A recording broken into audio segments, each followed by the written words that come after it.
Gosh, having the children on the front of the book, I mean, I have to say it's a beautiful photograph of them, as flattering as can be, and I think I don't understand the logic there of feeling that there's something inappropriate about that.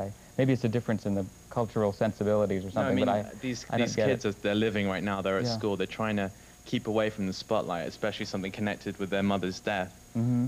Don't you think it's slightly insensitive to have them on the front? This reminds me of the Queen's attitude when she sent them to church. You know, we'll try to pretend like it didn't happen.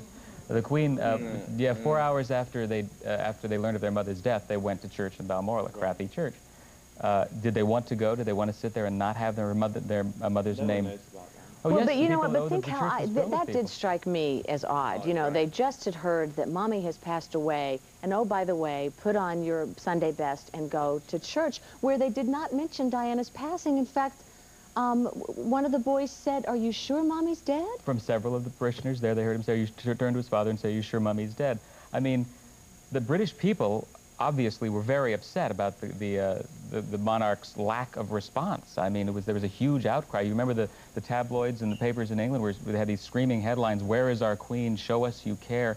They weren't happy with the situation then. Yeah, but what happens was she was like that to start with, and that's how we felt, but she came through in the end, and that's what people remember now. So what you said about her in the book, like you slated the Queen in the book, but from a British point of view, we don't see it like that. You've slated her in the book and unnecessarily in our eyes. Well, you did ask, you know, I was asked why did they speak to me? Well, it took 4 or 5 months to convince the people at the hospital to talk to me, and they have no axe to grind, these nurses in the hospital and staff members. They just reported to me what they saw, and they were appalled by the questions from the Queen. And you can take it any way you want, but I think most of us view it as a rather callous response. That speech she gave, if you watch the Queen's demeanor on the balcony, I don't think it convinced very many people that she was terribly sincere. I think it just got her past. You know, but these people are very loyal to their country, so it obviously is a cultural skew, sure, Sure. I wanted to know, how long did it take you to do this book, and is it just dealing with after her death?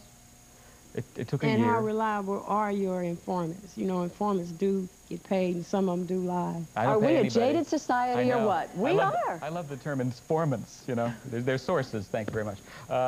You know, nobody was paid.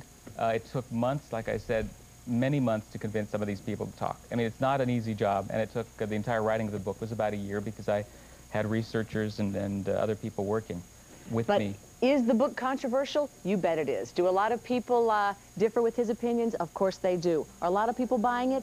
It's the #1 book. We'll be right back.